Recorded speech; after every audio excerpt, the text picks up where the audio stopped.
Yo, what is good, YouTube? It's your boy Leach, back here with another reaction video. We got the Orlando Magic acquired Desmond Bane from the Memphis Grizzlies in blockbuster trade.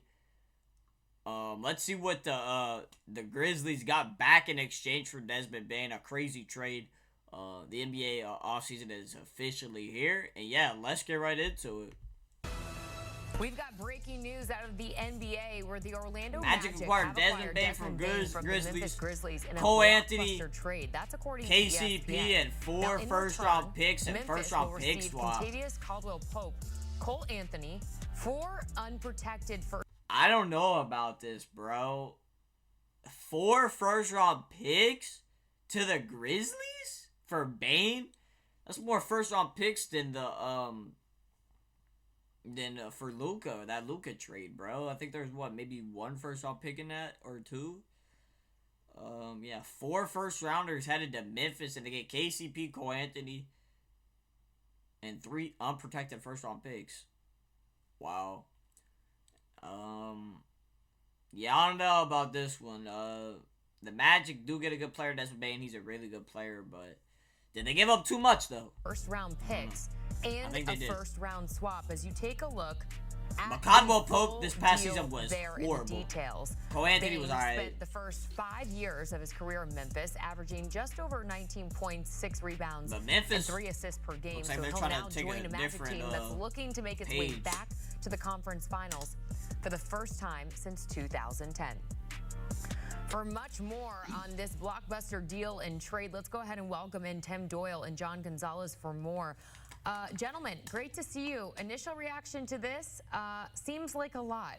Let's go ahead and start here with, did the Magic overpay for Desmond Bane here? I think we all know how terrible they were in shooting. That's obviously a huge need for them, dead last in threes last season. But is this a fair deal, Tim Doyle? No, it's not fair. I think it's a perfect fit.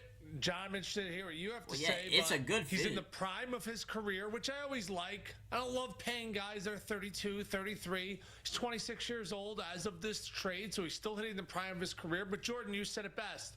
The worst three-point shooting team in the entire NBA was the Orlando Magic at 31%, and you bring in a veteran presence who's tough on defense, but more importantly, over the course of his career, John, I mean, it's a good fit for the Magic, but I feel like they gave up too much to get him. I've loved this Orlando Magic team for the last 3 years. Now, last season, they battled injuries with Paolo and Franz, both banged up, but they need guys that can ultimately space the floor. He's in the prime of his career. He is a perfect complementary 3rd or 4th best player. I think this is an amazing fit for Orlando. It is. Yeah, multiple things can be true at once here, Jordan. Tim's absolutely right. From a fit perspective, Desmond Bane is perfect for the Orlando Magic because they do need shooting. They do need scoring. Everybody knows how offensively challenged they've been. And also, Jamal Mosley's going to love this dude because he plays defense at the other end of the floor. And Jeff Weltman, everybody's sort of been waiting for the Magic to take a big swing here. I'm just a little surprised while we're talking about 2 things being true at the same time that the big swing was on Desmond Bane because, ooh, that's a spicy price tag, right? I mean, like, you're giving up 4 first-round picks and a pick swap for Desmond Bane. You're telling me you couldn't do better than Desmond Bane on that? I mean, like, look, I think this is a situation where Zach Kleiman, there's a lot of questions in Memphis about which way Memphis was going to go because there's been rumors about John Morant. There's been rumors about what's going to happen. Memphis to get KCP back and Cole Anthony. Like, them are 2 solid players right there. If KCP can return to the form he was a couple years ago, rebuilding on the fly. Man, they're getting a good KCP. But if he's going to play like he did this past season, yes, thank you very much. We will take this. That Phoenix pick in 2026 is very tasty. And then I guess the Magic's thinking you're telling me the Wizards, Hornets, and Sixers shot a better clip than the Magic this past season from 3? Aren't going to matter if they're okay, I understand the trade now. Right? I mean, there's a lot of they're like, things yeah, we're giving up everything to get this. Man. We need a shooter. We need a shooter. It makes sense from a basketball They gave up way too much, but boy, from a team building perspective, they need Desmond Bane. Not so sure about it for the Magic. Love it for the Grizzlies. Yeah, a great point, and I think we're all on the same page here. Great fit, fills a huge need, but a very hefty price tag there for Desmond Bane. John, coming right back to you on this, how much better does this actually make the Magic? You mentioned over 40%. I mean, they'll be good. From 3. Tim, for Desmond Bane, that is. But how much closer are they to being an actual contender? All right, so from a basketball perspective, Jeff Waltman decided, hey, let's take a swing here. Desmond Bane is a good fit. He plays at both ends of the floor. We've already talked about how offensively challenged they are. They're a very good defensive team. They're number 3 in defensive rating last year. The Eastern Conference is up for grabs next year, right? You had the number 1 team, the Cleveland Cavaliers. They get bounced out in the second round, and also Darius Garland's having surgery. The Boston Celtics, the previous defending champions. No Jason Tatum for the year, and also Jaylen Brown just had surgery. And they have to unplug one of likely Kristaps Porzingis or Drew Holiday because of their cap constraints. Go down the roster, you get to the Knicks. The Knicks are still looking for a head coach, and who knows what that looks like next year. Yeah, he does have a fair point. Right, I mean, congrats to the Indiana Pacers on doing more with less. Yeah, he has but a then fair you get point, to but the, I don't think the Magic. The Bucks are, Giannis right now. Even with DG out at the start of the season, Tatum holding out. You're going to have Dame Lillard because he blew out his Achilles, and on and on and on down. The lineup in the Eastern Conference down the standings. We'll see. I like the Detroit Pistons as an ascending team, but the Magic are probably the Pistons have to do something other in free team agency, that you look like they have to improve maybe the with the Raptors, depending on if you squint and you like what they've done. Masai Ujiri has done there. Yeah, I think the Magic. This does make the Magic better. The Eastern Conference is in flux, but I don't know that this takes them from Europe in the playoff mix to an instant Eastern Conference contender. Yeah, I don't know. I think it puts them in the top 4. I'll take it a step further.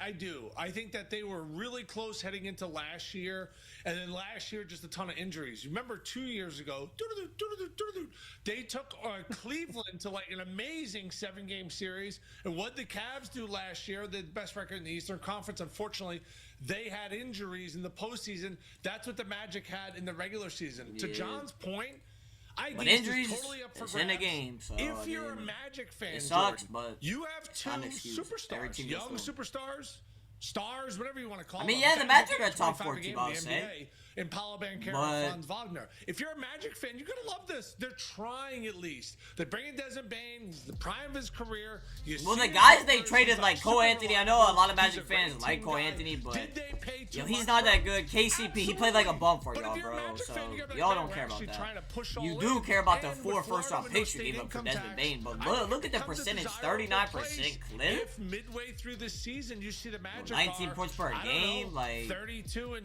if they want to go all in and go get somebody. They're getting a sharpshooter. So this is what you want to see from a team like Orlando. They drafted well. They have 2 stars. They're starting to push all in right now to try to win right now. And I think they're going to be one of the top 4 best teams in the East. Yeah, I don't think that's crazy. If you're an Orlando Magic fan, you got to be thrilled. Meanwhile, for Memphis, if you're a Memphis Grizzlies fan, are you happy with the haul, Tim, that they got for Desmond Bane? Well, now, you got to start taking a look in the mirror. Who are you going to be? And I have loved the Grizzlies ever since I saw John Moran play his freshman year at Murray State. Thought they should have been drafted number 1 over Zion, but Ja's been a handful away from the court. And I think that's translated into the locker room, which is translated on the court. Your best player has to be the leader, has to be unselfish, has to be putting in the extra work, has to be that example to everybody else.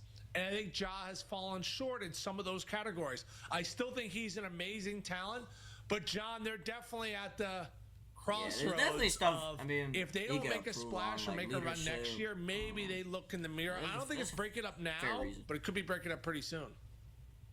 Yeah, it's going to be really interesting to see what Zach Kleiman does with this thing, because he's obviously unafraid to make some moves, right? I mean, he fires Taylor Jenkins right at the end of the season, brings in his guy Tomas Isolo, and then all of a sudden now you get this haul for Desmond Bane. You can't turn that down. But what are you going to do with Ja and Triple J? And Tim's right. There's been some issues with Ja off the court. Well, on the court, there's been some issues with Ja, right? His availability. The problem with Ja is what makes him so good also makes him frequently unavailable, and that is he plays 100 miles an hour. He's Mr. Kool-Aid Man. He runs through every brick wall and goes, oh, yeah, well, that's great to watch. It's super fun, right? But it also makes him unavailable, and it has led to him missing huge chunks of seasons because of various injuries. This past season, he missed a whole ton for a bunch of abnormality. So now all of a sudden, there's been these rumors, are they maybe going to move on from him? What could they even get for him? And then Triple J, who I like, I think they'll give him a contract. I thought he probably should have made All-NBA. He just missed the cut. So that changes his contract issues. He made All-Defense, But now the question is, what extension number do they land on for him, if any, or does he want to move on? But if you're a Grizzlies fan, I mean, you could be happy about the whole year back. Like I said, you get the KCP. He tries to reboot this thing on the fly, and he can play like that, like he did a couple years ago, man. Or if all of a sudden they're moving on too, and plays like he did this past season, a rebuild. Anthony, he's a good player. To that point, let's follow up there, John. What do you think the Grizzlies should do? Using these picks for a rebuild, or maybe flipping them for some veterans to try and turn themselves into a contender? Yeah, it's a tough one here, Jordan, because don't forget, before they moved on from Taylor Jenkins, there was a big chunk of the season last year, even with John missing so much time last year, where they were as high as the number 2 seed in a loaded Western Conference. Now, the wheels came off of it as the season went on, and obviously they fire their head coach, and then they get absolutely pounded by Oklahoma City in the first round, and it's really tough to parse here. I think probably, like with this big haul, I'd be more inclined to get Triple J done and then find out if I have some suitors for John Morant, because they do have some interesting pieces beyond those two guys. They've got Santi Aldama, and now all of a sudden they've got some different injury issues. But I do think that they've got a deep bench. They played 10 deep last year. But it's I think Triple J got more value than Ja. So this is why you get paid that money to be president of basketball operations. He's got optionality, but I don't know that makes his job any easier. Yeah, I think you need to move the picks and get a closer. That's actually been their biggest problem. Is late in a game, they don't have a DeMar DeRozan type player, and I'm just using him as an example because over the last few years, I thought they would go out and make a guy like that, go get him, and because Desmond Bane's a really nice player, he's not a closer. Yeah. And Jaren Jackson Jr. does so many great things on the court well, but he's not one of those guys you just give the ball to and you say go out there and score. Ja can do it, but everyone knows Ja is the only guy who could do it. So if you go get another veteran wing who you can just throw the ball to, and then they can go get a really like KD. But I don't know. They ain't trading for KD. They just traded Desmond Bane. Which guys, they could trade for KD. Like, they got the picks. They were in like the top 3 maybe throw in. Western Conference. So I don't know, Adama and someone else. Cole Anthony's a great I don't know if Adama gets it done. Their bench is really solid, but I think they need like a win. That would be crazy though. You go get KD and go Memphis get someone like that who's just a pure bucket. I think that would be a great fit for them. All right, we'll wait and see what the Memphis Grizzlies do. Safe to say though, they have some options. Gentlemen, great to see you. Memphis Grizzlies. Well, that's gonna do it though. For this video, what do y'all think about this trade? I mean, like I said, I think the Magic gave up way too much. But the thing is, the Magic need a pure shooter, though. Which Desmond Bane ain't a pure shooter, though. Like, y'all get what I'm saying, though. He's a good shooter. He can play defense. He can knock down middies. He can do it all, pretty much. But you give up them 4 first-round picks to the Grizzlies. You give up Cole Anthony and KCP, which you really don't care about that too much. Like I said, it's a good trade for the Magic. They get their guy, but they gave up way too much, though, man. The Grizzlies, I'm curious to see what they'll do with these picks. Where they, put them on a player and trade them, or will they, maybe try to go for KD and throw these picks at them and, throw a couple players. You never know. But yeah, I think the Grizzlies do win this trade, though. You get the 4 first-round picks. It's hard to say. Like, you get the 4 first-round picks, you win the trade. I mean, you get whoever gets more in the trade usually wins the trade. That's just how it is. But the Magic will be a really good team next year, though, with Desmond Bane. Do not sleep on the Magic. But if I had to give this trade a rating for the Grizzlies, I'll give it a B+. For the Magic, I'll give it a D-. Just because of what they're getting back. They're only getting 1 player back. But it is a need. So, they get their guy, though. But that's going to do it for this reaction, though. Make sure y'all subscribe, like the video, and I'm out. Peace.